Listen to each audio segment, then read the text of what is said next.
saya Yulia Febrianita.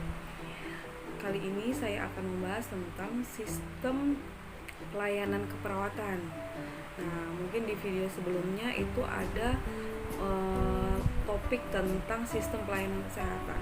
Kalau yang topik kali ini itu adalah dikhususkan di sistem pelayanan keperawatan. Dan seperti kita tahu, jika sebuah rumah sakit itu citra terpentingnya adalah bagaimana pelayanan yang dilakukan oleh perawat. Karena yang kita ketahui, perawat itu paling mendominasi, tenaga kesehatan yang paling mendominasi di rumah sakit. Nah, kali ini saya akan membahas bagaimana itu pelayanan keperawatan itu. Mohon disimak ya. Setelah melihat video ini, teman-teman dapat mengerti tentang pelayanan perawatan kesehatan, seperti apa unit pelayanan perawatan kesehatan, seperti apa klien dalam sistem pemberian perawatan kesehatan, bagaimana isu pemberian perawatan kesehatan, dan inovasi dalam pemberian perawat. Pelayanan keperawatan dalam pelayanan kesehatan merupakan bagian dari pelayanan kesehatan yang meliputi pelayanan dasar dan rujukan sehingga meningkatkan derajat kesehatan. Pada tingkat pelayanan dasar dilakukan di lingkup puskesmas dengan pendekatan asuhan keperawatan keluarga dan komunitas yang berorientasi pada tugas keluarga dalam kesehatan, di antaranya mengenal masalah kesehatan secara dini, mengambil keputusan, menanggulangi keadaan darurat, memberikan pelayanan dasar pada anggota keluarga yang sakit, serta memodifikasi lingkungan.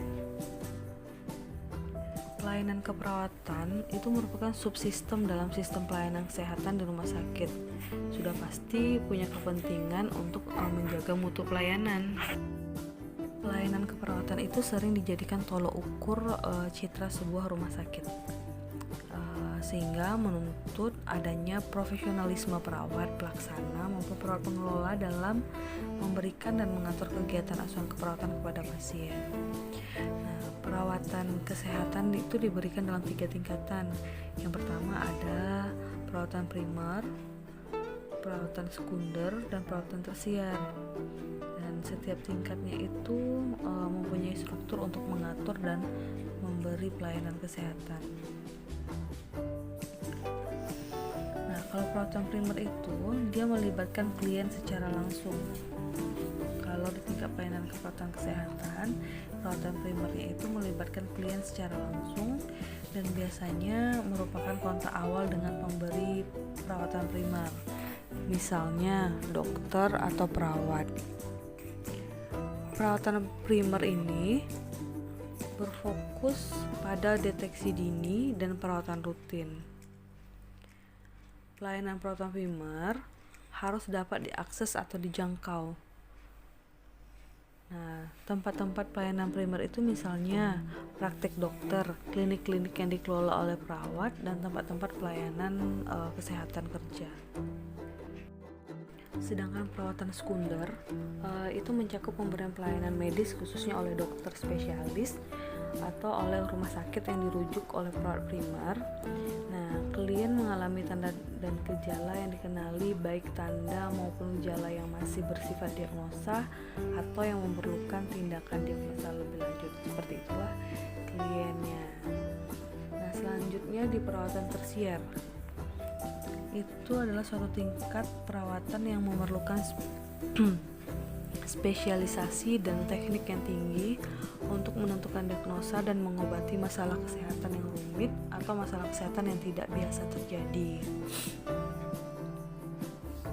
Di tingkat pencegahan keperawatan kesehatan ada 3 juga, yaitu ada pencegahan keperawatan primer. Di sini tindakan yang ditujukan itu untuk meningkatkan kesehatan dan melindungi dari penyakit. Pencegahan primer dilaksanakan sebelum penyakit menimbulkan tanda dan gejala. Sedangkan pencegahan keperawatan sekunder itu tindakan yang bertujuan untuk mempertahankan kesehatan klien yang mengalami masalah kesehatan, komplikasi, dan kecacatan. Pencegahan sekunder dilaksanakan selama periode patogenesis setelah penyakit menunjukkan tanda dan gejala. Sedangkan pencegahan tersier itu adalah tindakan pencegahan yang berhubungan dengan rehabilitasi dan cara mengembalikan klien kepada status fungsi yang maksimal dalam keterbatasan yang diakibatkan oleh penyakit dan ketidakmampuan. Nah, sekarang kita bahas tentang rehabilitasi. Rehabilitasi itu adalah usaha pemulihan seseorang untuk mencapai fungsi normal atau mendekati normal setelah dia mengalami sakit fisik ataupun mental, cedera atau penyalahgunaan zat kimia seperti nafza. Pelayanan rehabilitasi itu mengawali masuknya klien ke dalam sistem pelayanan kesehatan. Pada awalnya, rehabilitasi itu berfokus pada pencegahan komplikasi yang berhubungan dengan penyakit dan cedera yang dialami. Selanjutnya adalah perawatan berkelanjutan. Pelayanan perawatan berkelanjutan memberikan perawatan suportif yang terus-menerus untuk klien dengan masalah kesehatan kronik dan berjangka panjang. Perawatan ini terdiri dari pelayanan yang diberikan kepada klien dengan cacat fisik dan penyakit mental. Klien dan keluarga diberikan berbagai alternatif yang memungkinkan klien tetap tinggal di rumah. Klien akan menerima terapi secara terus-menerus dan dapat kembali ke rumahnya. Unit pelayanan perawatan kesehatan. Pelayanan perawatan itu diberikan dalam berbagai tempat pelayanan kesehatan. Adanya sistem reformasi dalam pelayanan kesehatan di rumah sakit itu menyebabkan rumah sakit hanya sedikit klien yang dirawat atau diterima di rumah sakit. Nah, ini menyebabkan munculnya unit-unit atau lembaga pelayanan kesehatan dan keperawatan seperti unit rawat jalan. Nah, unit rawat jalan ini adalah pusat pelayanan rawat jalan ini sama dengan unit klinik, yaitu memberikan pelayanan kesehatan dengan cara rawat jalan. Di mana klien setelah mendapatkan pengobatan atau perawatan sesuai dengan masalah yang dihadapi, klien diperbolehkan untuk pulang dan tidak harus tinggal di rumah sakit. Nah, selanjutnya unit klinik. Di klinik itu dapat berbentuk suatu kelompok praktik dokter, klinik rawat jalan yang dikelola oleh perawat atau lembaga pelayanan masyarakat yang menyediakan pelayanan kesehatan tertentu. Pelayanan kesehatan yang diberikan di klinik dalam melaksanakan peran praktik yang lebih ahli menggabungkan pengetahuan keperawatan dan kedokteran dalam suatu perspektif perawatan yang berpusat pada klien. Selanjutnya, unit rawat inap. Pada unit rawat inap, fasilitas perawatan lebih luas dan lengkap. Bentuk pelayanan yang diberikan adalah pelayanan rawat inap di mana klien itu diterima masuk dan tinggal di dalam suatu institusi untuk penentuan diagnosa, pengobatan, atau rehabilitasi. Klien dalam sistem pemberian perawatan kesehatan, yang pertama itu ada cara masuk ke dalam sistem pemberian perawatan. Bagaimana klien itu dapat masuk ke dalam sistem pemberian pelayanan keperawatan? Ada 3 cara yang paling umum agar klien itu bisa masuk ke dalamnya. Yang pertama, masuk dengan rujukan dari seseorang anggota tim kesehatan. Klien masuk ke dalam sistem pelayanan dengan rujukan dari seseorang anggota tim karena mengalami masalah yang akut dan potensi mengancam kehidupannya, misalnya nyeri dada yang berat, atau mengalami masalah yang kurang mengancam kehidupan seperti kemerahan pada kulit karena alergi atau iritasi yang sebelumnya tidak ada. Terus masuk saat klien mempunyai kebutuhan kesehatan tertentu atau keinginan sendiri.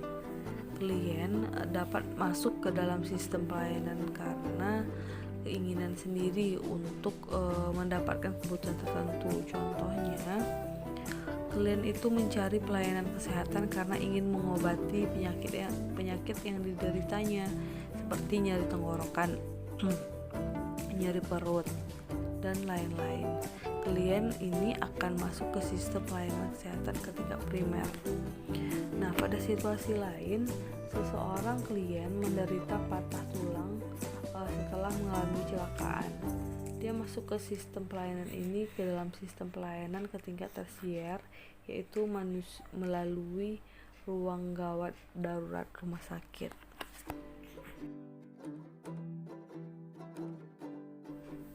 Hak klien dalam sistem pemberian perawatan itu yang pertama adalah hak mendapatkan perawatan yang berkualitas, yang kedua hak di dalam sistem pemberian perawatan, seperti hak mendapatkan informasi yang berkaitan dengan diagnosa dan pengobatan yang dilakukan. Terus hak memperoleh informasi tentang biaya pelayanan dan perawatan yang berkelanjutan.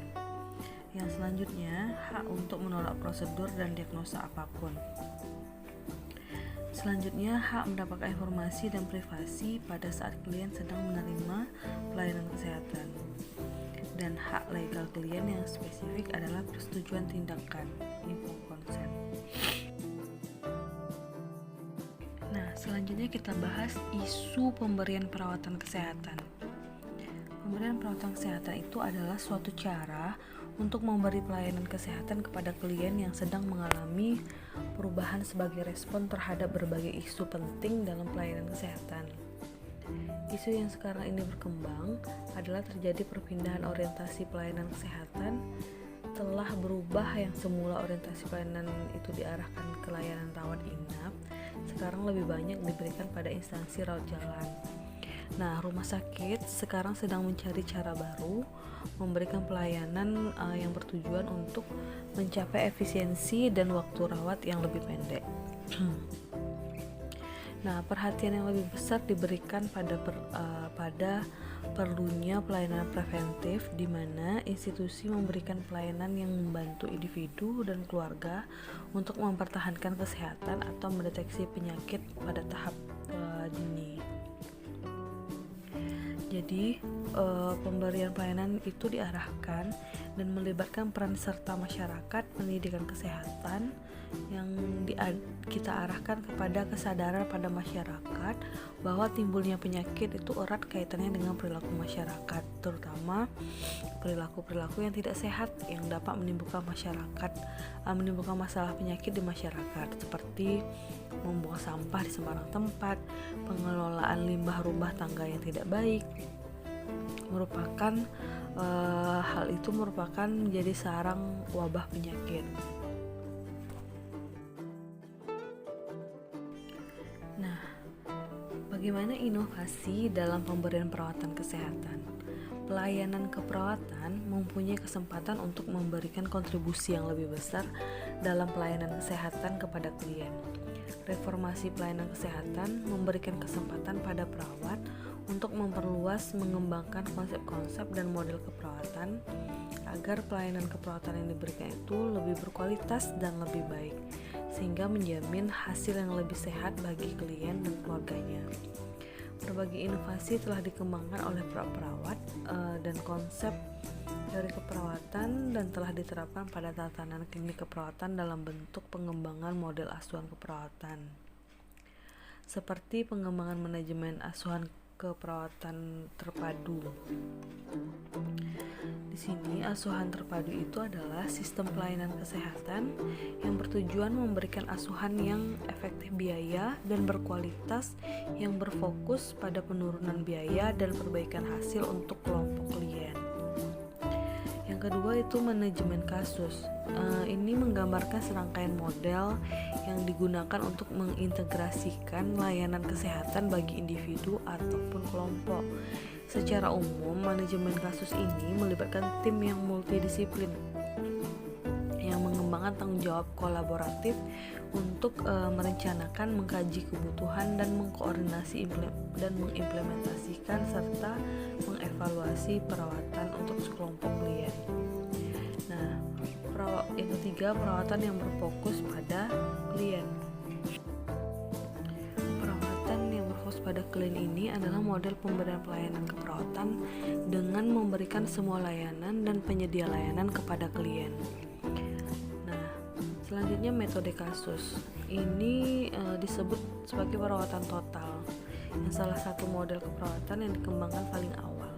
Metode ini berpusat kepada klien. Satu orang perawat ditugaskan dan bertanggung jawab memberikan asuhan yang komprehensif terhadap sekelompok klien selama satu shift.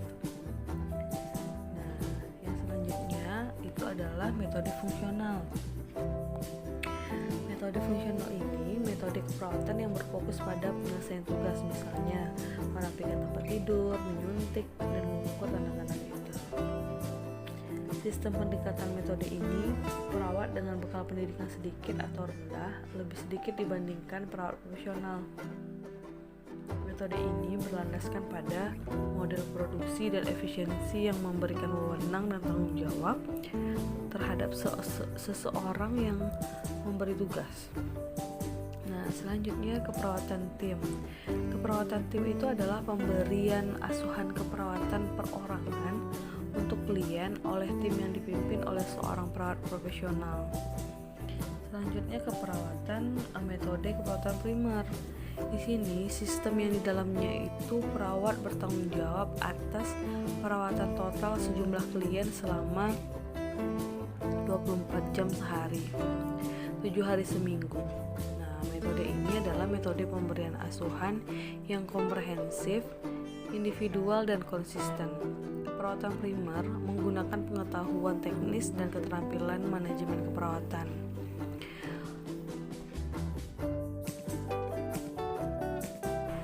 Oke, itu dia materi kita tentang sistem pelayanan keperawatan. Bagaimana? Apakah teman-teman sudah dapat bisa memahaminya? Nah, saya berharap sekali bisa ya. Mudah-mudahan insya Allah. Nah, jadi di sini dapat disimpulkan dan atau saya tekankan perawatan kesehatan itu diberikan dalam 3 tingkatan. Ini yang harus teman-teman ingat, yaitu perawatan primer, perawatan sekunder atau akut, dan perawatan tersier. Jadi ada 3 tingkatan dari perawatan kesehatan itu. Oke, itu dia materi kita. Sekian dulu, mudah-mudahan bermanfaat. Assalamualaikum warahmatullahi wabarakatuh.